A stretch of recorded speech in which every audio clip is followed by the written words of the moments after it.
producido por Rocarva, Servicios Digitales.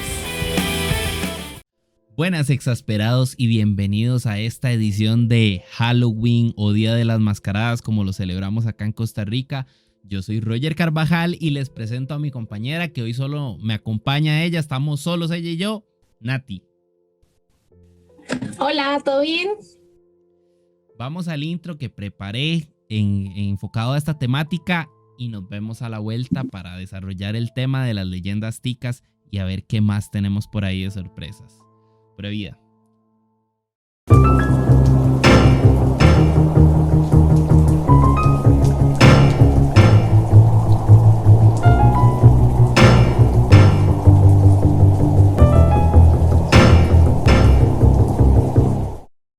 Y estamos de vuelta acá en la exasperación. Ahora sí vamos a desarrollar el tema de esta semana, que son las leyendas ticas. En primera instancia a mí me gustaría decir que es una temática pues más enfocada a Halloween, pero acá en Costa Rica se celebra el Día de la Mascarada. Por ende entonces decidimos darle un enfoque más hacia lo tico, y gracias a Vivi Siles por recomendarnos el tema y decirnos más o menos qué le gustaría ver para encaminar el programa. Entonces, va Nati explicando cómo está todo el ámbito general de las leyendas en primera instancia. Dale, Nati.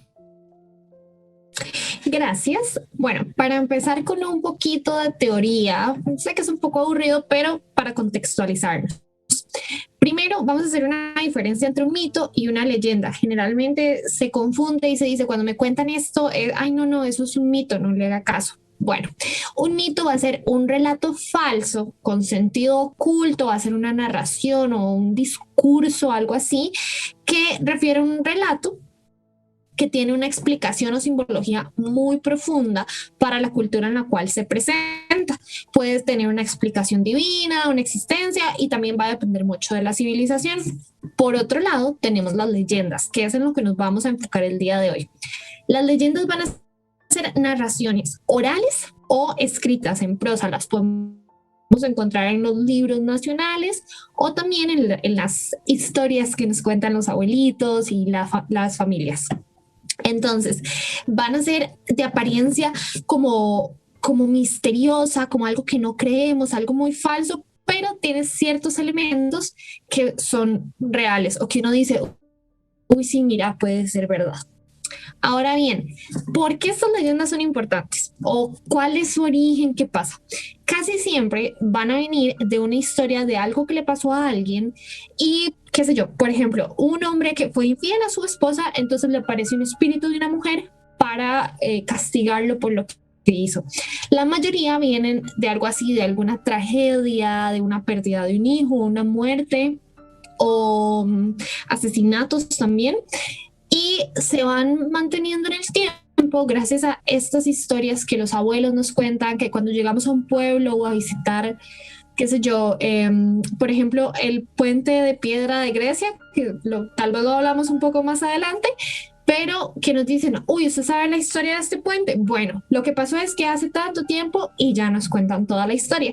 Entonces, esto hace que se hagan muy famosas, se van corriendo de boca en boca. Todos sabemos que la mejor publicidad es de boca en boca y van sobreviviendo el tiempo por esto. Muchas veces tienen alteraciones y también más adelante nos vamos a dar cuenta que estas mismas leyendas se relacionan unas con otras. Llega un punto en el que hasta se convergen y uno dice, pero esta leyenda no es la misma que la otra, que nos pasó por ahí con la Llorona, con la Cegua, pero yo no les voy a adelantar más. Más adelante lo vamos a ver y ya les vamos a ir contando.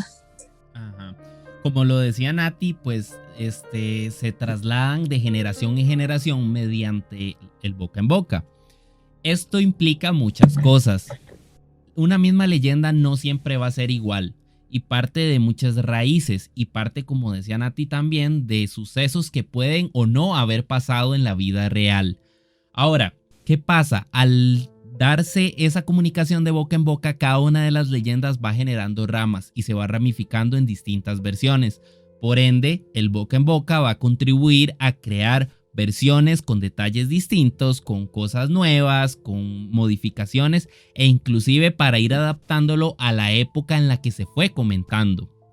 Más adelante vamos a ver que hay leyendas que se basan en cosas o en características indígenas, tanto de la parte costarricense, allá por Talamanca, como de la parte mexicana, de los mayas, o de los, sí, en general de los mayas, y también se distribuyen a lo largo de toda Latinoamérica hasta llegar al Amazonas, hasta llegar a Chile, hasta llegar a Colombia, hasta llegar a Argentina, y se arman todas estas versiones distintas que conocemos a nivel general. Dentro de lo que me queda más hablar es que hay muchas similitudes dentro de las leyendas que vamos a hablar a nivel latinoamericano, puesto que como todos los países están tan juntos y están en una misma línea cultural, por decirlo de alguna manera, se relacionan y tienen características muy similares, y por ende hay muchas versiones. Por ejemplo, de La Llorona en México hay versiones, en Costa Rica hay otras versiones, tenemos versiones en Nicaragua, y en otro tipo de ubicaciones geográficas hay variaciones de la historia que se desprenden tanto de las culturas indígenas, como lo hablaba, como de la colonización española cuando vinieron a esta parte. Pero bueno, eso lo vamos a hablar a continuación, empezando por la primera leyenda, que es el Cadejo, y que Nati la va a explicar. Bueno, básicamente el Cadejos lo hemos identificado o materializado, por decirlo así, en una especie de perro. Tiene un pelaje negro, con garras, y siempre le suenan cadenas. ¿De dónde nace el Cadejos? Básicamente cuenta la historia que en un pueblito, en algún lugar del país, no se especifica, eso es muy importante, pero se dice que es rural. Había una familia donde el padre le gustaba tomar, era tomador, casi siempre llegaba haciendo bulla a la casa, golpeaba a quien se le pusiera enfrente, a cualquier persona que lo intentara como cuestionar o detener. Entonces, bueno, se dice que el hijo estaba ya muy cansado de esta situación y dijo, no, o sea, yo ya no puedo. El papá siempre le decía, por acá me encontré una frase que le decía: hijo de Dios, en mi casa cuídame tú a mi familia, madre que te engendró y padre, respeto por Dios quiero yo. En palabras sencillas, usted encárguese de la casa y de su mamá, y a mí déjeme en paz hacer lo que yo quiera. Entonces, el hijo se aburrió y dijo, no, yo lo tengo que asustar, tengo que ver cómo hago para que mi papá se detenga. Y ahí fue donde se le ocurrió esta idea. Buscó cuero negro, consiguió cadenas de perro y se escondió. Cuando el papá llegó, empezó a mover las cadenas y le apareció con el cuero, pero el papá se dio cuenta que pues, claramente era el hijo. Entonces le dijo que por asustarme y contradecirme, cadejos quedarás, y a todos los borrachos del mundo en sus necesidades ayudarás. Entonces, ¿qué se dice? Que casi siempre cuando hay un borracho va a andar un cadejos cerca ayudándole con las cosas que estén. Es un espeluznante animal, claramente es negro, puede ser tal vez como un perro salvaje o un lobo, y pues sus cadenas, cadejos, que siempre van a estar relacionados. Ok. También hay muchas otras características, como por ejemplo esta historia que contaba Nati tiene una versión en la que el padre no necesariamente se da cuenta que es el hijo inmediatamente, sino que también al hijo asustarlo, el padre se asusta tanto que estaba a punto de desmayarse. Entonces el hijo, al sentirse tan culpable de haberlo asustado, llega y le dice, no papá, soy yo, no, tranquilo, no se ponga tan alterado. Entonces ahí es cuando el papá lo maldice. Eso es una ramificación pequeña de la misma historia a nivel general. Pero ¿qué pasa? También vámonos un poquito más allá, fuera de Costa Rica. Tenemos historias de muchos otros lugares. Por ejemplo, tenemos historias de México, que en México se cree que un cadejo es básicamente una persona que se muere y vuelve a cuidar a su familia. Pero también tenemos en países como Nicaragua, como por aquí tengo apuntado, como Nicaragua no, como El Salvador, como Honduras, como Belice, en la que se cuenta que la historia del cadejo son dos cadejos, uno negro y uno blanco, que realmente lo que hacen es idealizar el bien y el mal en contra, ¿verdad? Normalmente se atacan pero nunca se matan, y el cadejo blanco es el que protege a las personas que necesitan emprender un camino y que van solos en ese camino. Las protege de espectros, del mismo cadejo malo. Inclusive hay una cosa que me llamó mucho la atención, que hay un tercero en la versión de Guatemala, leí, investigué, que hay un tercer cadejo que es gris. ¿Qué es lo que hace este cadejo gris? Cuidar a los niños que son desamparados. Entonces, hay varias versiones que se van ajustando de acuerdo a la cultura o de acuerdo al país como tal. En Costa Rica solo conocemos uno, y ese cadejo blanco por ahí se representa con una leyenda más de Copito, aquí en Costa Rica, que es un perrito peludo pequeño que acompaña a muchos de los viajeros en los viajes, valga la redundancia, que van realizando a nivel nacional. Entonces los acompañan y es ese cadejos que va protegiéndolo de todos los malos espectros y todas las malas, los malos espíritus del camino. Pero bueno, vamos pasando un poquito más allá con la siguiente leyenda que conocemos, que a nivel general es la cegua. Entonces, Nati, explícame qué es la cegua, de dónde viene y cómo está aquí representada a nivel nacional. Bueno, yo voy a empezar contándoles una historia muy chistosa. Hace un tiempo fui a ver como una fogata en la zona de Dota. Y justamente uno de los señores que nos recibió nos dijo, es que cuando uno iba en la calle pasando por el Cerro de la Muerte, se aparecía, usted va en el carro solo y se aparecía una mujer que se veía preciosa. Usted la subía en el carro y pues claro, uno no va a dejar una mujer en medio camino. Y se subía, cuando se subía era la cegua. Entonces a mí eso me llama mucho la atención. Yo le comentaba a Roger que yo no nací acá, yo nací en Colombia, mi familia es de allá, entonces yo casi no conocía las historias. De ahí empecé a investigar sobre la cegua. ¿Qué fue lo que me encontré? Bueno, básicamente la cegua va a ser esta mujer o ser, digámoslo así, que tiene cuerpo fabuloso de mujeres, es así preciosa y se va a aparecer en la mitad de los caminos. Cuando ya la recogen o cuando ya se alumbra bien, aparece con su cara de una yegua. Es muy chistoso porque también me comentábamos que tiene un montón de historias más. Básicamente esta le va a aparecer en las veredas, va a tener la característica y siempre va a tener en común que aparece a los hombres jóvenes, viajeros nocturnos y solitarios, como nos comentaba el señor de mi historia. Y bueno, cuando ya la llevan, revela su verdadera forma y da muerte a los hombres libertinos de por acá. Si los deja vivir, estos quedan en un estado de locura. Y bueno, para ya terminarles la historia, el señor lo que nos decía era que él cada vez que iba manejando por el Cerro de la Muerte, para que no se le apareciera la cegua, ponía un cartón de huevos o ponía un bolso o ponía lo que fuera en el asiento del acompañante para evitar tener que llevar a esta persona. Qué vacilón, porque ahí estamos hablando de que evolucionó la historia a un punto en el que ahora se toma en cuenta como un carro, digamos, porque en aquel momento se hablaba de los jinetes, que los jinetes eran los que la subían al caballo y la llevaban, y cuando volvían a ver para atrás le había cambiado la forma de la cara a la de un caballo aproximado. Pero investigando un poquito más a fondo me di cuenta a nivel general, voy a seguir con el a nivel general, me di cuenta que hay varias historias de procedencia.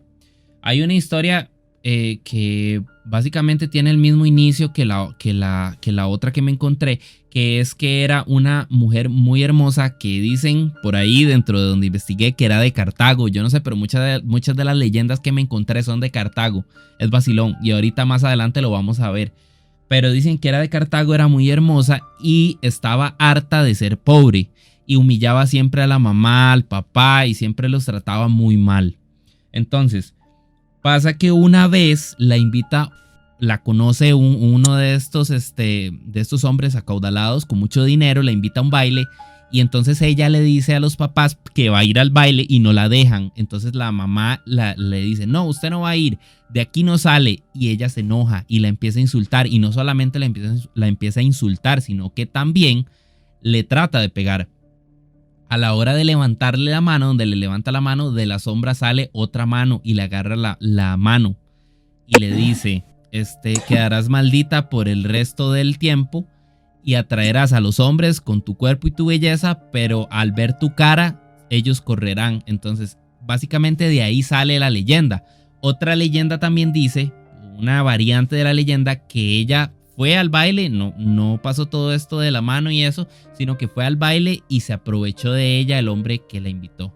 Entonces, al aprovecharse de ella, quedó maldita y eso es lo que pasa con ella. Es una variante pequeña de la historia, pero que cambia un poco el contexto a nivel general. Hay historias de muchas de las seguas de otros países, ¿verdad? También. Pero en Nicaragua, por ejemplo, no se considera como una sola, sino que hay varias. Se dice que hay varias. Y que normalmente también se cuenta en Nicaragua que hay una bruja, que es una bruja que puede cambiar de forma para espantar a los hombres porque quedó con un desamor o la traicionó un hombre. Algo más o menos en esa línea. Entonces, para vengarse de eso, busca hombres mujeriegos y los espanta de esa manera. Hay varias otras teorías más afuera, pero no necesariamente habla de una mujer que cambia su forma a un caballo, sino que son como variantes de la historia que cambia a otro tipo de animales, que tiene capacidad de cambiar de distintas formas. Entonces lo dejamos más acá, aclimatado a la parte costarricense y a la parte nicaragüense. Pero a nivel general eso es la cegua. Entonces vamos con La Llorona, que en esta sí hay bastante carnita que sacarle a la historia y a la investigación que hemos hecho. Nati, contame cómo está La Llorona. Bueno, La Llorona empezó básicamente por una mujer. Bueno, hay como diferentes historias, como mencionó Roger antes, hay mucha carnita, hay mucho que desglosar. Yo tengo dos historias principales, que son las que más se conocen, y es una de una mujer que perdió a su hijo en un río. Entonces se dice que la mujer anda por el río o por las cercanías de los ríos llorando y gritando, mi hijo, mi hijo. Es como la más básica, la que todo el mundo te cuenta, así por rapidito salir del paso, vámonos. Y tenemos otra también que dice que es una mujer que básicamente igual estaba embarazada, perdió a su hijo, pero ella más bien, en vez de querer asustar a la gente, cuida a los niños. Cuando algún niño está cerca del río o ve que está en peligro, ella empieza a hacer bulla para que la gente esté al tanto y pueda ir a ayudarle a esos niños. También sé por ahí que Roger encontró algunas otras historias vacilonas, entonces contanos, ¿qué más hay? Sí, básicamente estamos hablando un poco, o lo que encontré un poco fue de la historia como tal. Esta historia de La Llorona se deriva de un desglose de muchas cosas. Dentro de eso podemos mencionar primero o en primera instancia a la cultura indígena maya y a otras pocas culturas que se desprenden de la mexicana como tal, que es la que le da base a esto. Que por ejemplo se hablaba de una diosa que se llamaba Chocacihuatl, que se deriva del Nahuatl, que donde Choc es llorar y Cihuatl es mujer. Entonces se dice que esta fue la primera madre que murió, que murió dando a luz. Entonces que es un alma en pena junto con su hijo que anda vagando por la oscuridad. Y es un ave de mal agüero y mal presagio que cuando se ve se relaciona directamente con la muerte. Eso a nivel mexicano. Dentro de la cultura también, bajando un poco aquí a Centroamérica, en la parte de Talamanca se hablaba dentro de la cultura bribri, de una diosa que se llamaba Tempecutli. No sé si lo estaré diciendo bien, pero me corrigen cualquier cosa, cómo es la pronunciación. Esta diosa estaba o vivía cerca de los cuerpos de agua. Al vivir cerca de los cuerpos de agua, entonces advertía cuando un niño se perdía o cuando estaba cerca de un peligro y empezaba a llorar o empezaba a hacer sonidos que se relacionan con este sonido de la Llorona. ¿Qué pasa? Que esta leyenda indígena se mantenía para alejar a los niños, para alejar a todo este tipo de personas, ¿verdad? Que corrían peligro del peligro, valga la redundancia. Y entonces, al alejarlo, evitaba la muerte. Llega la colonización española y ellos en España tienen una versión un poco similar de la historia, en donde se habla de una mujer de bata blanca. que lo que hace es asustar a las personas que viajan o que están por las montañas, que van solos.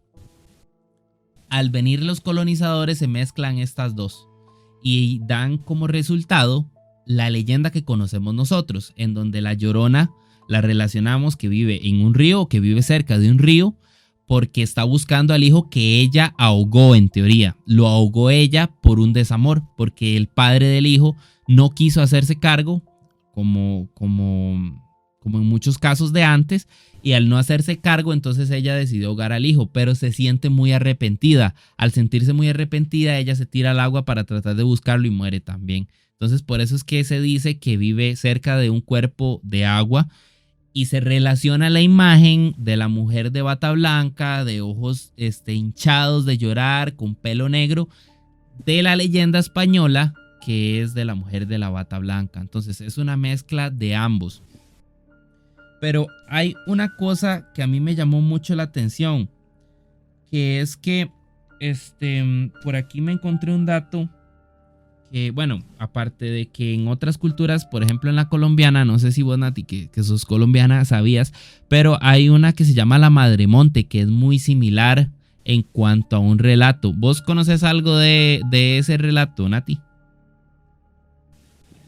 Sí, claro, algo he escuchado por ahí, no mucho, pero sí, a ver, contanos más. Bueno, se dice que la Madremonte es como una variante de la Llorona, no necesariamente con las mismas características de la Llorona, pero que también viene de la cultura indígena y que vive cerca de los cuerpos de agua. Sin embargo, esta no se identifica tanto como la Llorona en cuanto a imagen, sino que es más como un espíritu de los que creían los indígenas como tal. También me encontré un dato bastante interesante que ahorita no me acuerdo exactamente cuál era el término, pero con la leyenda de acá, de indígena que les comentaba, surgió un término que desprende dos significados como tal, que puede significar tanto Llorona como Tule Vieja. Entonces, de ahí que la Tule Vieja también tenga una historia un poco similar, una de las versiones tenga una historia un poco similar a la de la Llorona. Y estas versiones a nivel general nos las va a empezar a explicar Nati, y luego voy a complementarla yo con otro poco de investigación que encontramos. Ok, súper. Para ir uniendo todas estas historias de mujeres o seres que nos aparecen y son basados en una figura femenina, quiero contarles que, como Roger nos mencionó antes, no solo en España, sino en toda Europa y básicamente en todo el mundo, se conoce una historia o una leyenda que se llama la Dama de Blanco. Siempre está relacionada a temas similares: la pérdida de un hijo, la muerte, el engaño de una pareja y temas así muy trágicos. Entonces, siempre es una mujer o un cuerpo feminizado vestido de blanco con algunas características: pelo largo casi siempre, en algunas ocasiones dicen que se trenzan el cabello, otras no, pero así, casi todas vienen derivadas o, ¿cómo decirlo? Es como un mix, se unen todas estas, pero todas tienen relación. Ahora bien, la Tule Vieja, como ya nos mencionó Roger antes, tiene un poco que ver con todas las anteriores, con la Llorona específicamente, porque se dice que la Tule Vieja era una mujer que estaba embarazada y ella no quería tener a su hijo. Entonces huye a Punta Arenas, que para los que nos ven desde afuera, Punta Arenas es un lugar costero acá en Costa Rica. Ella huye a Punta Arenas, ahoga al hijo, pierde el hijo, o sea, el hijo muere y ella se devuelve a San José. Ella tenía los senos muy hinchados y siempre usaba un tule, como una mantita. De hecho, ahí en mi Instagram, a mí hace como 15 días o un mes más o menos, me disfrazaron de la Tule Vieja para una exposición. Entonces es una mujer súper se ve como anciana y tiene tules, como telas, por decirlo así, mantos, tiene un sombrero de paja que parece un plátano y casi siempre anda cargando un poco de leña, porque ella vive en los bosques, en teoría, y también tiene patas de águila. Entonces esta mujer, cuando se devuelve acá a San José, se dio cuenta de todo lo que había hecho, básicamente.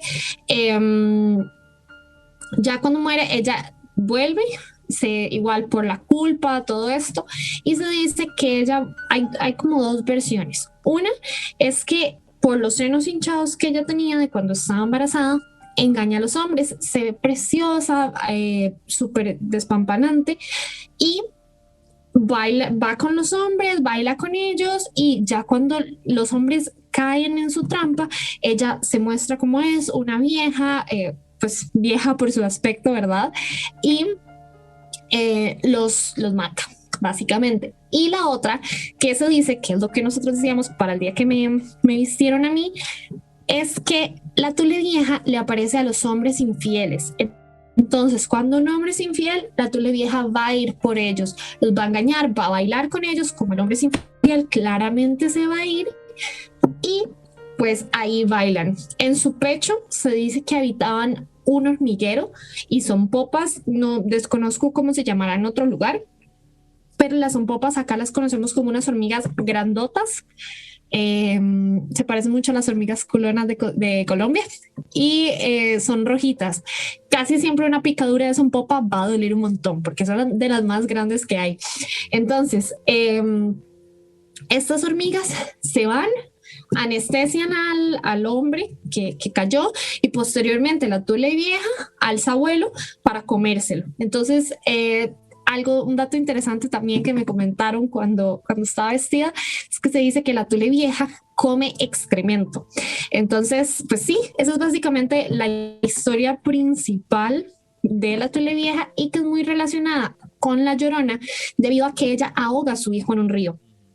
Cuando, pues, como se dio cuenta que estaba embarazada y se fue para allá, tenemos historias muy similares, y todos vienen a basarse en lo mismo de la Dama de Blanco que les comenté antes. Ajá. De la historia principal que nos contaba Nati también se desprenden algunas ramas más, que podemos encontrar algunas otras versiones de la historia como tal. Por ejemplo, bueno, ya Nati les contó la versión que se parece a la de la Llorona. Yo encontré también otra que dice que es una señora muy mayor, de aspecto muy arrugado, entonces que se ve muy fea, y que los niños lo que hacían era molestarla y le decían Tule Vieja, y le decían Tule Vieja, y le decían Tule Vieja, porque andaba con el sombrerito este de paja que les decían a ti, que se llama Tule, y como era una vieja de que es muy mayor, entonces era la Tule Vieja. Se dice que él la molestaban tanto que una vez ella los persiguió a los niños para regañarlos y para castigarlos, y el Tule le salió volando y cayó dentro de un río. Al caer dentro de un río, entonces ella se trató de meter para rescatarlo y muere ahogada. Desde entonces vive atormentando a niños. Ahora, en lo que les comentaba de la versión indígena, que les dije por ahí que el nombre de la cultura aquí costarricense era Tepenculti, era un dato erróneo, no es Tepenculti. Voy a buscar el dato y veo si se los puedo poner cuando haga la edición del video, pero sí se desprende de un relato bribri principalmente, y que dentro también de esos espectros que vivían cerca de los cuerpos de agua, el sonido que producían era muy similar a Tule Vieja, o sea, a la palabra Tule Vieja. Entonces de ahí se relaciona también un poco. Ahora, hay otra versión más que asemeja mucho a la de la cegua, que ya la explicamos, que es una mujer muy bella que atrae a los hombres, pero que cambia el aspecto cuando ya están con ella directamente. De ahí en fuera, eso es como la historia general de la Tule Vieja y cómo se relaciona con la Llorona. Pero ahora vamos a pasar de historia y vamos a hablar del Padre Sin Cabeza. El Padre Sin Cabeza es uno de los relatos más conocidos aquí a nivel costarricense, porque se dice, ¿verdad? En teoría la religión oficial acá dentro de Costa Rica es la católica. Entonces hay muchos de los relatos que se desprenden de la religión católica, y más adelante vamos a ver otro que no es el Padre Sin Cabeza, que también se desprende de ahí. Pero, ¿qué pasa con el Padre Sin Cabeza? Bueno, investigando dice que es un relato que se dio en Cartago, que el Padre Sin Cabeza hay varias versiones, como en todas las historias, pero hay una que dice que el Padre Sin Cabeza tenía un hermano y que el hermano estaba enamorado de una muchacha. que el padre también estaba enamorado de la muchacha. Entonces que al momento de hacer la ceremonia nupcial, ¿verdad? El matrimonio, el padre asesina al hermano para quedarse con la esposa. Pero resulta que al asesinarlo, la sangre cae en Tierra Santa. Y aquí es donde se relaciona con las ruinas de Cartago, que dice que al caer en Tierra Santa, en las ruinas de Cartago, la catedral de esa época, que son las ruinas, no se puede volver a construir y por ende, por eso cae 2 veces en un terremoto. Se relaciona de esa manera, pero también hay varias versiones que dicen que era un padre, por ejemplo, hay una que dice que era un padre que venía de Perú, que venía con muchos problemas de mujeres, de juegos, de apuestas, y entonces lo decapitaron y ese es el alma que anda vagando. Sin embargo, también hay otra que también es un poquito más apegada a las culturas indígenas y a la colonización española, en donde se dice que todos los misioneros que venían acá querían enseñar la religión católica, pero no era tan apegado a lo que la religión católica española decía que se tenía que enseñar. Entonces, al no enseñarse de esa manera, los decapitaban. Y de hecho, investigando un poco más a fondo, uno se da cuenta que dentro de la cultura latinoamericana hay muchos relatos de misioneros, llámese monjes, llámese padres o llámese creyentes, que venían a hacer actos de bien al Nuevo Mundo, que se decapitaron por enseñar mal o por dar mala imagen a la Iglesia Católica. Se dice eso en muchos de los relatos que me encontré en internet. Pero sí, básicamente eso es como la leyenda del padre sin cabeza. Y que bueno, la leyenda general dice que ahí en esa iglesia, en las ruinas, se oye como las personas que andan, digamos, alcoholizadas o a altas horas de la noche, hay cantos gregorianos en latín y que se meten a ver la misa. Al meterse a ver la misa, ellos están toda la misa viendo un padre de espaldas donde está dentro de las sombras, ¿verdad? Haciendo la misa en latín. Y a la hora de hacer la consagración y dar el cuerpo de Cristo, y se acercan los fieles, llegan y se da vuelta al padre y lo ven sin cabeza y entonces se asustan. Básicamente esa es como la leyenda general del padre sin cabeza acá en Costa Rica. Hay otras versiones más que están en la parte histórica de España, en la parte holandesa también me parece haber visto que se llama el sacerdote sin cabeza, que es básicamente un misionero también que decapitaron y que el alma divaga por la eternidad buscando su cabeza, como la leyenda del jinete sin cabeza. Es algo similar en algunas otras culturas, pero acá en Costa Rica eso es lo que se comenta del padre sin cabeza. Ahora, no sé, Nati, si tenés algo más que agregar. Sí, justamente te iba a agregar que yo investigando también vi que en Nicaragua y El Salvador tienen una historia que tiene exactamente el mismo nombre, pero varía un poquito. Por ejemplo, en Nicaragua nada más que aparece por las noches, igualmente, una figura de un sacerdote o un monje católico con la sotana, su orden, y que la particularidad es que no tiene cabeza y causa terror. Y lo que vos mencionabas antes, se dice que está sin cabeza porque fue decapitado por no hacer el bien o no cumplir las normas que su hábito exige. También en El Salvador, se dice que fue un sacerdote que murió en pecado sin poder confesarse, producto de una relación amorosa que tenía y que ahora le obliga a vagar errante como alma en pena en la eternidad. Entonces, acá en Centroamérica también nos damos cuenta que puede existir la misma historia o la misma base de un personaje, pero con un poco ahí de diferencias. Y aprovecho y los invito que si conocen en sus países también alguna historia de esas, nos vayan comentando como, hey, en mi país se llama diferente o en mi país tiene esta variación y así, porque está bastante interesante. Sí, digamos, cambia mucho a nivel general por país y de hecho muchas de las historias tienen raíces de allá, de allá, de allá y se hace un conglomerado y se traen. Entonces, si ustedes ven que hay historias que se asemejan dentro de la cultura de ustedes o dentro de la cultura general del país en el que habitan, pues coméntenlas y pónganlas ahí a ver qué encontramos de similitudes o qué cosas hay diferentes y cómo podemos hacer una relación general. Bueno, vamos con la siguiente leyenda, que es la carreta sin bueyes. Esa yo la voy a explicar. La carreta sin bueyes es una carreta que anda vagando por las calles, o se creía que por las calles coloniales costarricenses, en donde se oía las ruedas mucho.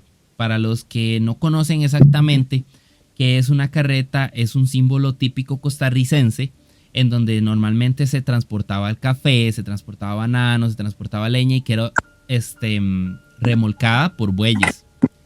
¿Qué pasa con la carreta sin bueyes? Bueno, resulta y hay varias versiones como les venimos contando, pero hay una que dice que era el dueño de la carreta, o el que quería hacer la carreta era una persona muy avara y no quería comprar la madera. Entonces se robó una madera que estaba consagrada y era para la iglesia del pueblo. Al estar consagrada entonces y ser tan, como le decimos aquí en Costa Rica, tan codo, tan agarrado, tan pinche, entonces quedó maldita y anda divagando sola por las noches. También hay otra versión que dice que, vamos a ver, por acá la tengo apuntada, que no se me va. Ok, dice también que esta carreta se aparece o suena muy cerca de las casas de las personas que viven en unión libre, que viven, que son jóvenes libertinos o de matrimonios que se pelean mucho. Y que, digamos, al ser la carreta en las calles antiguas de Costa Rica sonaba mucho y la gente cuando la oía le daba mucho miedo en las noches. Esta relación de la carreta con algo un poco fuera de lo normal o paranormal a nivel general se le puede atribuir a algo que encontré que me parece muy curioso, que es que a la población la imagen de la carreta le generó un impacto muy grande, porque se utilizaba para transportar los cuerpos de las personas que morían por epidemia del cólera aquí en Costa Rica. Al igual que en España, también se utilizaba para ir a las fosas comunes a dejar los cuerpos, se utilizaban carretas. Entonces se relaciona con esa manera, con esa visión un poco malévola o de muerte o de la muerte en general, por todo este tipo de acontecimientos históricos que se dio, que durante 1800 hubo pestes de cólera muy grandes aquí en Costa Rica y se utilizaba para transportar los cuerpos. Nati, contame vos qué tenés de esto un poco, de la carreta así a nivel general. Para mí es un twist bastante grande, porque de hecho cuando lo comentamos al inicio, yo dije, sí, esa es la historia que todo el mundo conoce. Me encontré una que dice que la carreta sin bueyes es porque una bruja vivía enamorada de una persona. Aquí se menciona el más gallardo de los muchachos, pero es como el más apuesto, el más valiente, el que más resaltaba. Y pues bueno, el muchacho era cristiano y no quería tener nada con ella porque él sabía que ella era bruja. Entonces ella, con todos sus artificios, con todas sus cosas, logró hacerle como un amarre, como lo conocemos en este lado, y logró que se pareciera muchísimo a ella y ya él se enamorara. Entonces ellos vivieron juntos por muchísimo, muchísimo tiempo. Ya cuando él llegó a ser viejito y ya estaba a punto de morir, él le dijo, bueno, mi última petición antes de morir es que me pongan los óleos sagrados. Entonces ella dijo, ok, yo le voy a cumplir su petición. Fue a buscar al sacerdote del pueblo y el sacerdote le dijo que no, la petición fue completamente negada, pues por todo lo que esto conllevaba, por todo el pecado que los había arrastrado durante toda su vida.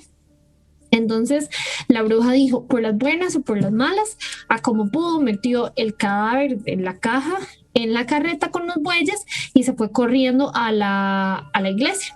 El sacerdote, cuando los vio llegar, les gritó que pararan, los bueyes se detuvieron, sin embargo la bruja no. Entonces la bruja igual entró, empezó a hacer cosas blasfemas contra lo sagrado y contra toda la iglesia. Y al final se dice que el sacerdote perdonó a los bueyes por haberle hecho caso, y los animalitos no tenían culpa, pero a la bruja y al difunto no los perdonó. Entonces se dice que ahora la carreta sin bueyes, junto con la bruja y el esposo, vagan por las calles y en algunas noches se oyen las ruedas de la carreta por las calles de los pueblos. Ok.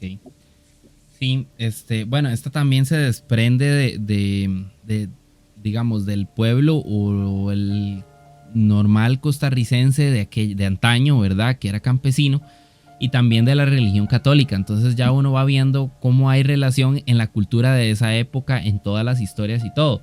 Y hablando de la religión católica, voy con la última leyenda. Hay muchas leyendas, pero seleccionamos unas cuantas para que no se hiciera tan largo el programa. Pero voy a explicar una que me llamó mucho la atención, que se llama la procesión de las ánimas, que también tiene como partida la religión católica. Ok, ¿qué es la procesión de las ánimas? La procesión de las ánimas es que durante la noche oscura aparecen varias figuras encapuchadas, vestidas todas de negro, que andan rondando en las calles. Son ánimas, son gente muerta que anda vagando, que está en el purgatorio y que no ha podido trascender más allá y está en pena todavía. Al estar en pena, entonces cuenta la historia que hay una señora que escucha o ve la procesión y se queda intrigada viéndola y se asoma por la ventana, y una de las ánimas se le acerca y le entrega una candela, una vela de las que ellos llevaban portando, ¿verdad? Entonces la señora la recibe, se la lleva y se mete a la casa otra vez. Se repite la historia varias veces, constantemente, durante los días siguientes, y posteriormente la señora cae enferma. Al caer enferma, llaman al padre para que le ponga los santos óleos, y esta señora le cuenta la historia al padre de lo que estuvo viviendo. Al contarle la historia al padre, el padre se queda intrigado y va y busca esas candelas que le estuvieron dando, y resultan ser huesos humanos. El padre, alarmado, asustado, se lleva todos los huesos humanos que se encontró y los vuelve a enterrar en el cementerio. Y al enterrarlos en el cementerio, la señora mejora. Esa es la leyenda de la procesión de las ánimas que hay tradicional, y se apega mucho a lo que se vivía en la época tica de antaño. Esa es la última leyenda que tenemos, pero no es el final del programa porque tenemos más contenido. Pero contame, Nati, ¿a vos qué te parece esa leyenda de la procesión de las ánimas? Se apega mucho como a la cultura de esa época, ¿verdad? Totalmente, y es algo que uno dice, ¿será que fue verdad? Porque lo de las candelas y todo esto, inclusive ahí buscando, hay varias historias que nacen desde esta creencia católica, y uno dice, ok, sí, puede que tengan algo por ahí, que entre tanto de las personas pues que creen en la brujería y en los milagros, puede que sea cierto. Entonces, pues ahí les dejo la intriga. Hay una muy interesante que se llama la yegüita, para ya, no me voy a extender mucho, pero es algo similar que de la creencia católica, la yegüita salvó a diferentes personas. Hay muchas otras sobre iglesias, sobre templos abandonados, pero ahí les dejo la duda para que vayan buscando y que nos cuenten también qué otras conocen. Uh-huh. Y acá en Costa Rica, pues no solamente se hablan de leyendas así como las que les acabamos de decir, que son tradicionales y que se pasan normalmente de generación en generación, y que hay recopilaciones incluso de libros de escritores nacionales que lo que hacen es recopilarlas y las ilustran para que se sigan pasando y no mueran, porque es parte de la cultura y del folclore costarricense que se ha trabajado durante todos los últimos años y que se ha evitado que se vaya muriendo poco a poco. Pero no solamente estamos hablando de leyendas, sino que también hay cuentos de pueblos, de algunas ubicaciones, como por ejemplo Acerrí y como por ejemplo Escazú, que Nati nos va a ilustrar un poco cuáles son las historias más básicas y que más se conocen a nivel general de Escazú, Acerrí y en general de todo el país con los duendes. Entonces contanos, Nati, ¿cómo está todo el tema de las brujas en Acerrí y Escazú? Bueno, a mí este tema me encanta, la verdad, me fascina esto de brujería. Yo siempre molesto a mis amigos y les digo, dicen que las colombianas son brujas, mucho ojo. Entonces, bueno, tengo justamente una amiga que es de Escazú, así que las fuentes que les voy a decir acá para mí son confiables porque son historias que ella misma y la familia me han contado, pero también está basado un poco en lo que se encuentra en el gran mundo del internet. Básicamente, para los que nos ven desde afuera, Escazú es una zona acá en Costa Rica que es conocida como la ciudad de las brujas. Incluso tiene un equipo de fútbol que se llama Brujas FC. Entonces, ¿qué nos dicen? Escazú era un pueblo antes de brujas. Entonces, ellas andaban y vagaban por la ciudad, por el pueblo, se reconocían por ser casi siempre descuidadas, con el pelo o trenzado, o sino como muy, muy, muy despeinadas, que no se vestían bien, que andaban con harapos. Pues bueno, el aspecto de bruja que nos dan las películas, ¿verdad? Estas brujas pues hicieron muchas cosas, pero la más conocida es la bruja de Zárate. La bruja de Zárate, ahí tenemos un poco de división entre si es de Escazú o es de Aserrí. Lo que se dice, generalmente se encuentra más como que fuera de Aserrí, porque ahí también está la piedra de Aserrí, que ahorita les voy a contar en qué punto se juntan. Pero bueno, en Escazú tenemos esta bruja de Zárate, que era una bruja que vivía en una piedra por San Antonio de Escazú, bueno, vivía cerca de la piedra, y ella andaba divagando, haciendo sus maleficios, pues claramente, y la gente las buscaba. Ella no era tan mala. Cuando ella le llegaban a contar una historia triste o alguna persona desafortunada, entonces ella iba y les ayudaba, les daba frutas que al llegar a la casa se convertían en monedas de oro y cosas buenas, digamos, no era como tan mala como se dice. Por otro lado, también a las personas malas les hacía sus embrujos, los maldecía y demás. Ahora, esta piedra de Aserrí, por acá lo tengo apuntado, se dice que la bruja al final se llegaba a refugiar ahí. Muchas personas pensaban que si iban a esta piedra, la iban a encontrar. De hecho, se cuenta que hay un señor que llegó, o sea, dice la historia, que él subió, eran como 6 horas caminando. De hecho, paréntesis, mi amiga me contó que ahorita en Escazú, no es una entrada, pues no sé si es legal o no, pero no es fácil de llegar. Y uno puede subir la montaña y llega a la piedra de Zárate. Pero que es importante ir como acompañado, muy, si son religiosos, ir atenidos a su fe, a su creencia, porque se sienten espíritus raros. Eso es lo que dicen. Entonces, el hombre fue a buscarla porque él necesitaba ayuda. La bruja de Zárate también solía curar enfermos, entonces ella era como muy querida, a pesar de que hacía cosas malas y a la gente que se le quedaba viendo feo o algo así, dicen que le hacía mal de ojo, que bueno, acá en Costa Rica, en México sé que también lo conocen así, que le tiran un maleficio solo con verlo. Y bueno, la mujer también ayudaba a los enfermos, los curaba, como les mencioné antes, lo de las frutas. Entonces un señor necesitaba como ayuda. Él quería ver si le daba suerte y fortuna. Entonces se dice que él subió, caminó cerca de 6 horas, llegó a la piedra de Aserrí, a la piedra de Zárate, y él pues llegó ahí, no la encontró, no topó con suerte. Y bueno, de tanto que se quedó esperando, se quedó dormido, de pronto él se despertó y le apareció alguien diciéndole, si usted toca 3 veces la piedra, la bruja va a aparecer.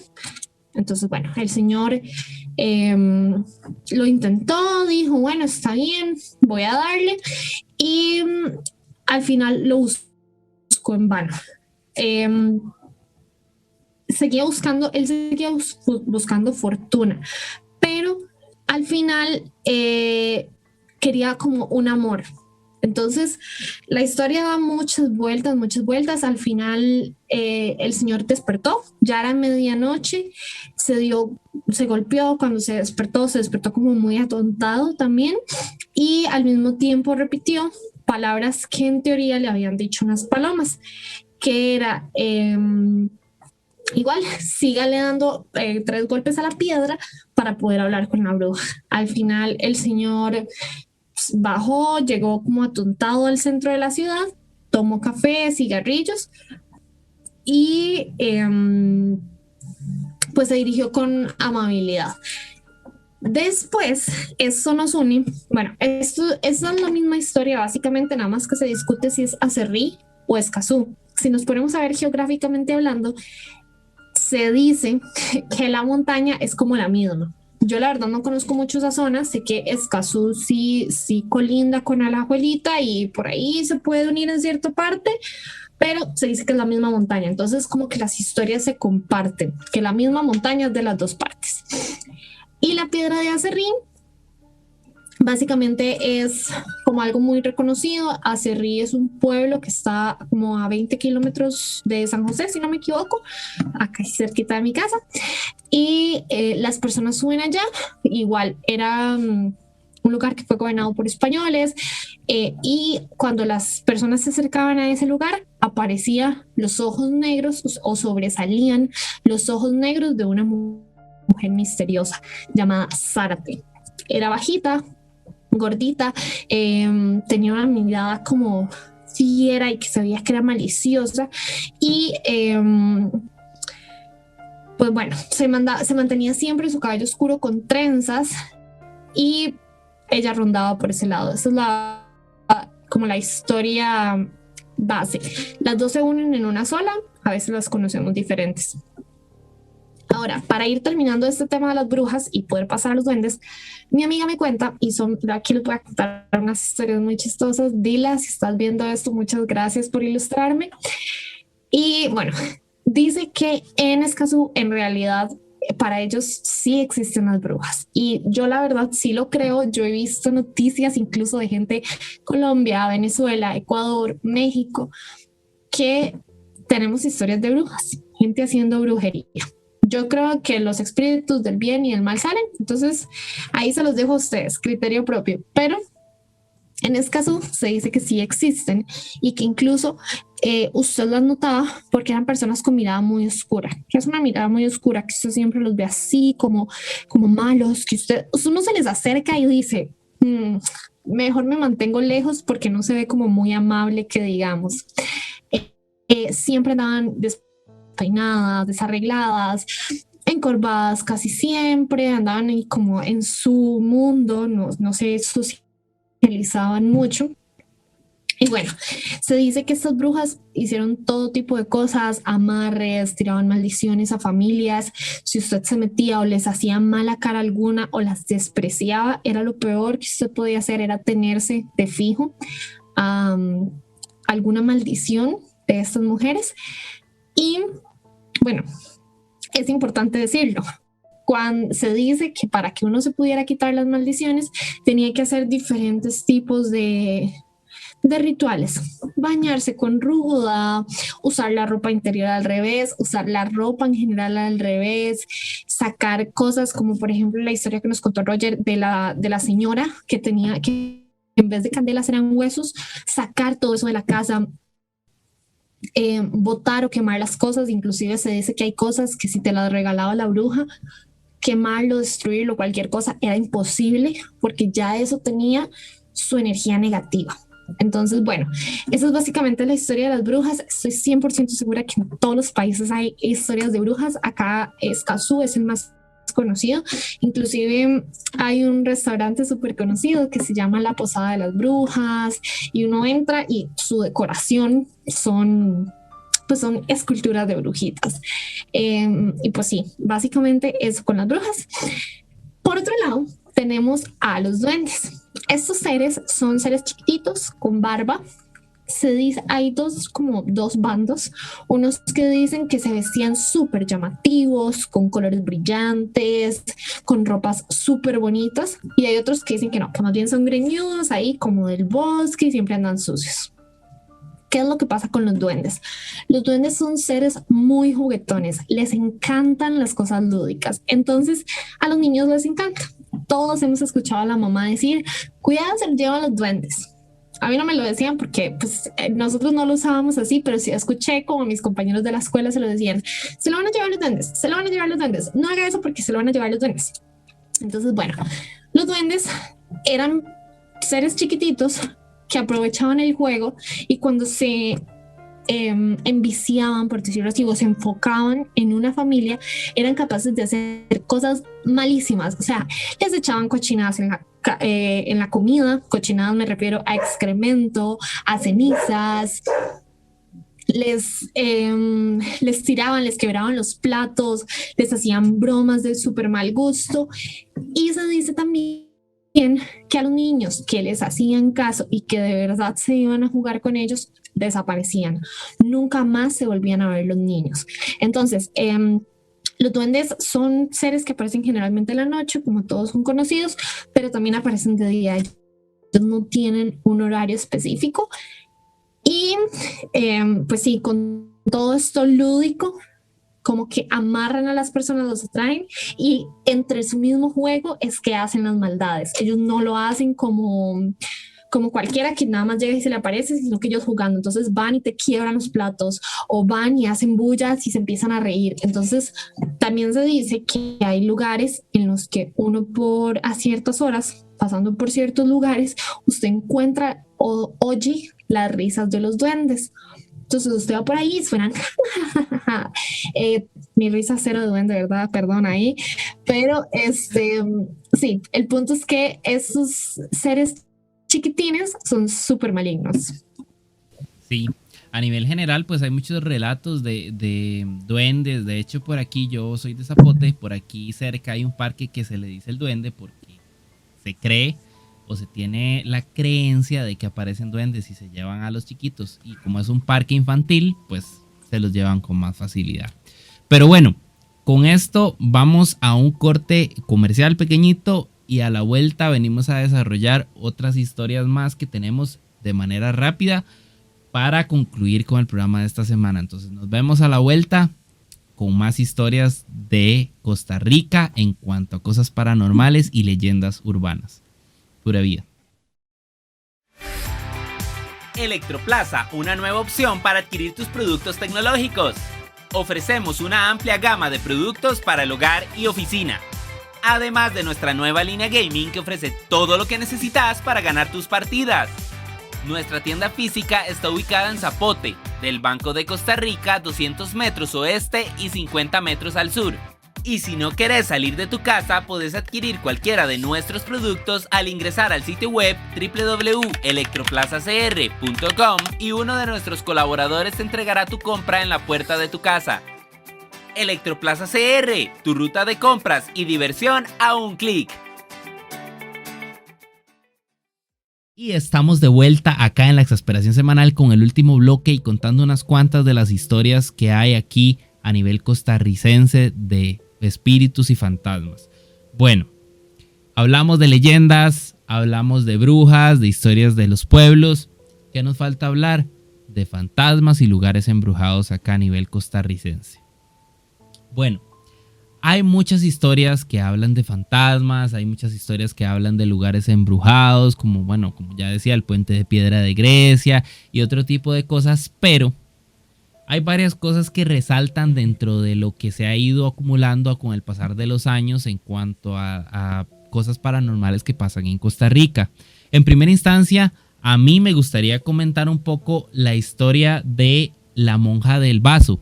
Se dice que en el Hospital San Juan de Dios durante un periodo fue atendido por monjas. Al ser atendido por monjas, pues ellas eran las que se encargaban de los enfermos y de atenderlos a ellos durante sus noches de agonía en los que estaban por morir. Y una de estas monjas le negó un vaso de agua a uno de los que estaba por fallecer. Esto la condenó a servirle a las personas que están dentro del hospital agonizando o que están enfermas simplemente y necesitan un vaso de agua para hidratarse. Al ellos necesitar el vaso de agua, entonces la monja aparece y busca darles el alivio que ellos necesitan para que mueran en paz. La monja sigue buscando a la persona a la que le tiene que dar el vaso de agua, a la que le tenía que dar el vaso de agua que no se lo dio, pero nunca lo va a encontrar. Entonces se dice que hay un alma en pena. Una de mis tías es doctora y ella trabajó un tiempo en el San Juan y ella nos comentaba que personalmente ella nunca vio nada porque los doctores siempre andan en las noches en urgencia, principalmente cuando necesitan atender un caso de una persona que realmente lo necesita, pero que sí hay historias de colegas que oyen, ven cosas, ven pasos o ven sombras y siluetas que están en el hospital como tal.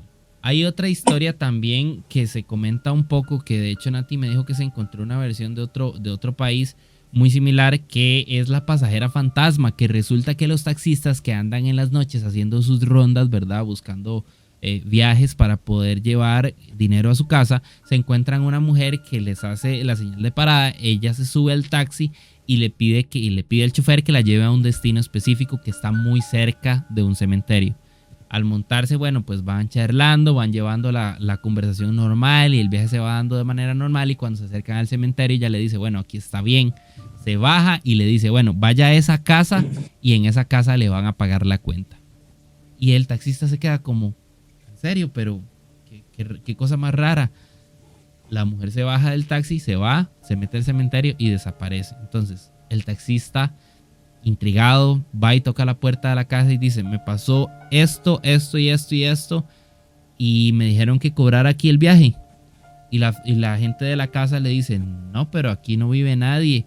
De hecho, había una mujer que vivió hace mucho tiempo, y le enseñan una foto y él le dice, sí, es ella es la que me pidió el viaje. Y le dicen, bueno, no, pues ella se lleva muerta muchos años.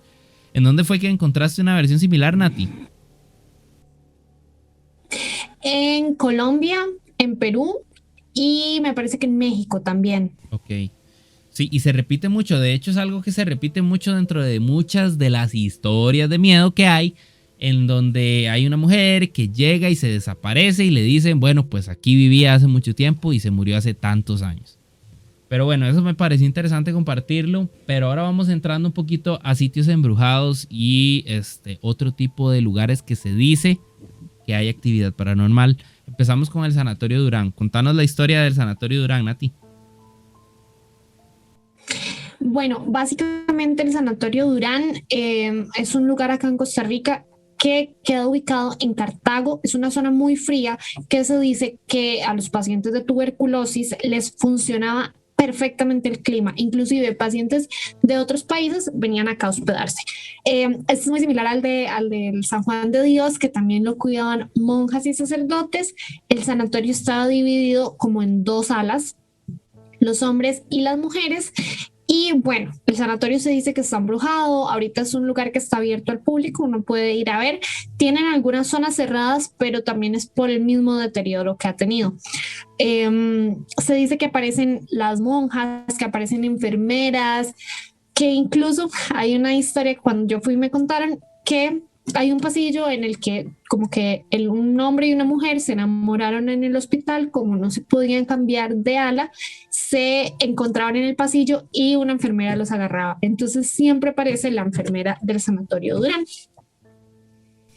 Ok, hay también bueno, varios de relatos, pero sí me gustaría comentarles que el Sanatorio Durán, durante su época de auge, fue uno de los sanatorios de primer mundo en cuanto a tratamiento de este tipo de enfermedades, hasta que en 1963 apareció la streptomicina, que es un antibiótico.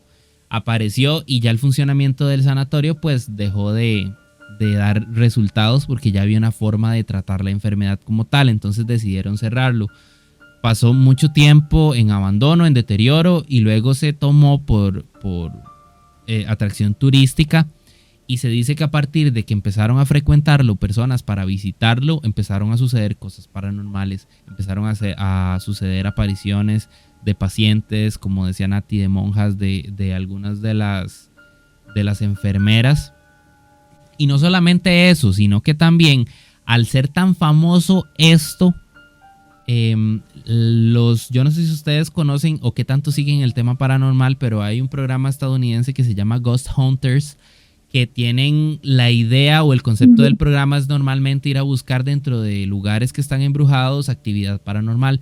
Pues el Sanatorio Durán fue sujeto de uno de esos programas de ellos, y ellos vinieron a identificar actividad paranormal. Hay registros de fotografías en las que salen caras, en las que salen personas asomadas que realmente no estaban ahí.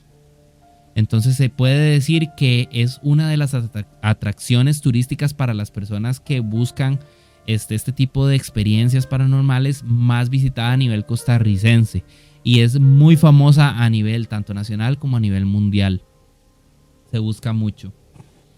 Hay otra historia también que, de hecho, se la estaba comentando a Nati ahora antes de empezar y que también Vivi me la recordó. Vivi Siles, saludos para Vivi. Ella me recordó porque hace poco anduvo en la Casa de los Siete Ahorcados. ¿Qué es la Casa de los Siete Ahorcados? Bueno, es una casa que está ubicada muy cerca del Simón Bolívar, que fue un zoológico durante mucho tiempo aquí en Costa Rica, que está en San José Centro. Esta casa era habitada por los dueños, que los dueños en algún punto de la historia tuvieron 5 hijos. Estos 5 hijos pues eran de edades distintas y el padre constantemente salía de la casa a hacer mandados. Una vez salió de la casa a hacer un mandado o a hacer una diligencia en San José Centro y se fue. A la vuelta pasó por un bar y se quedó dentro del bar tomando. La esposa se preocupó, pero dijo, bueno, seguro se atrasó con algo. Entonces se quedó en la casa, se durmió y al rato de estar dormida oye sonidos en la casa y dice, qué raro, y le da miedo y se queda ahí paralizada en la casa. Al quedarse paralizada, entonces se vuelve a dormir, pero después oye al hijo más pequeño pegando gritos. Ella sale a correr a auxiliarlo y en lo que sale del cuarto siente un golpe y queda noqueada. Entonces queda noqueada. Cuando se le vuelven a activar los sentidos y empieza a tomar conciencia otra vez del entorno, ve que los 5 hijos están ahorcados en fila. Los ve ahorcados y ella se percata que también está guindando, que está en proceso de asfixia porque estaba siendo ahorcada, y se percata y se da cuenta que la persona que los ahorcó era el esposo, en una de las consecuencias de tomar tanto alcohol y tomar tanta, digamos, estar tanto de fiesta fuera de la casa. Se muere la esposa y el esposo se empieza a sentir muy culpable y se decide ahorcar. Esta historia ha rondado dentro del consciente colectivo costarricense mucho tiempo. Y la que es dueña ahorita del terreno, ella la desmiente y dice que no. De hecho, por ahí encontré un artículo que decía que en muchas de las ocasiones, tanto son los curiosos que van a la zona a buscar evidencia de cosas paranormales, que ella en muchos de los casos hace ruidos y prende las luces para alejarlos y ahuyentarlos, y que ella hace mucho énfasis en que es descendiente de los que la tuvieron en propiedad hace mucho tiempo y que es mentira todo lo que sucede ahí.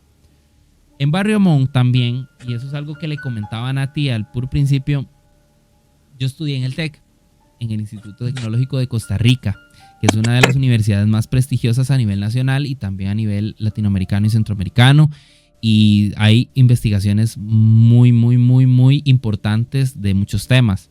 Esta universidad tiene una sede en San José Centro, que el TEC se ha dado la tarea de adquirir, o a los alrededores se ha buscado adquirir edificios que tengan condiciones arquitectónicas bastante antiguas. Y una de esas edificaciones es la Casa Verde, que es una casa que está pintada de verde y que es muy antigua. Dentro de esa casa está la parte administrativa de cuanto a oficinas de profesores y otro tipo de operaciones más administrativas. Pero hay un piano que también rondaba dentro de los estudiantes, un video en el que se ve el piano que está siendo tocado por absolutamente nadie a medianoche. Esa es otra de las historias que hay por ahí rondando. Finalmente me gustaría hacer un hincapié en el Cementerio General de San José, que de hecho es muy conocido y es un lugar muy turístico por tener arquitecturas de muchos periodos, de mucho tipo de formas de creación del arte, de esculturas tanto de escultores, valga la redundancia, nacionales como extranjeros, que alberga personalidades como José María Castro Madriz, como Carmen Lira, bueno, en fin, muchas personalidades de la historia costarricense que son importantes.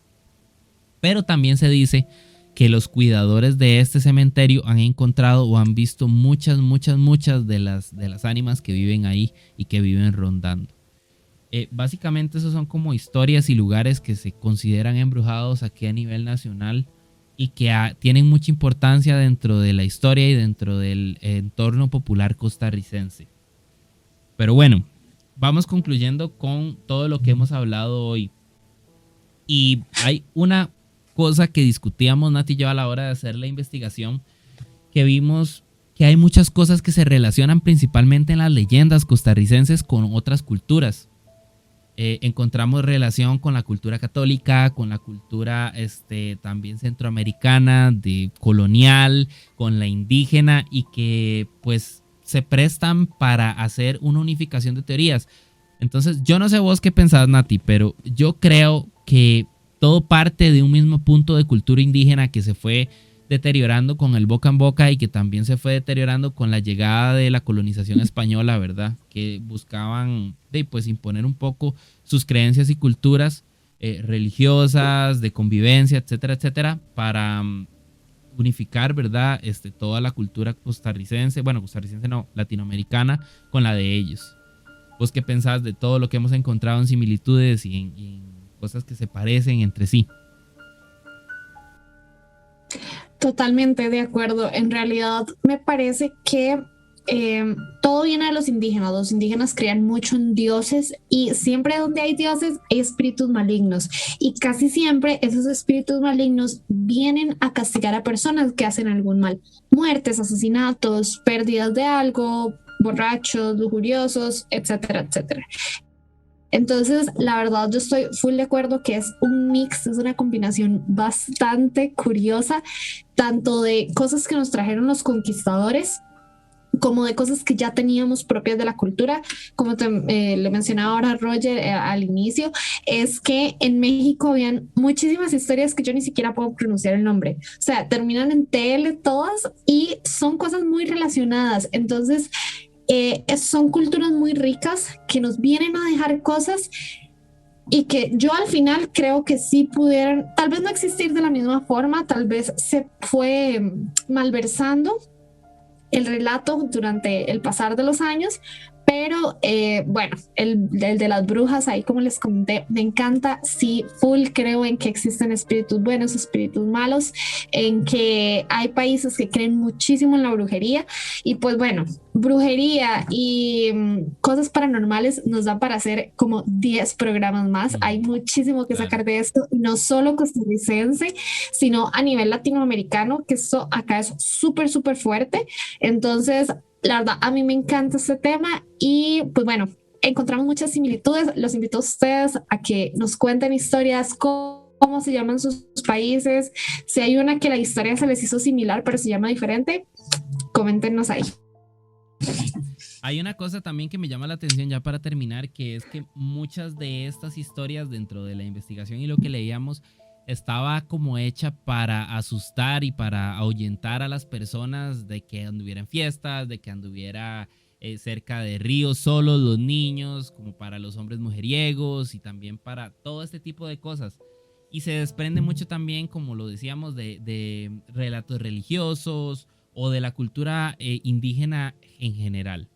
Pero bueno, ese fue el programa de esta semana. Ojalá les haya gustado el especial, digamos que de Halloween, para las personas afuera de Costa Rica y para los que estamos viviendo en Costa Rica, el especial del Día de las Mascaradas, ¿verdad? Que eso es lo que celebramos acá, no se celebra Halloween. Para las personas de afuera, ojalá les haya gustado y les llame un poco más la atención todo lo que representa la cultura paranormal y la cultura de leyendas urbanas ticas. Y si pueden investigarlo más y ver más a fondo las cosas, hay muchos datos interesantes y muchas de las historias que no tocamos por falta de tiempo, pero material para investigación, como dice Nati, nos da para muchos programas más. Recuerden que yo soy Roger Carvajal. A mí me pueden seguir en todas las redes sociales como @rocarva con V y con doble A al final. A Nati la pueden seguir como its_natif con V al final. Yo les pongo los usuarios. Y pueden seguir a Exa en todas sus redes sociales. En Instagram y TikTok aparece como ExaCR.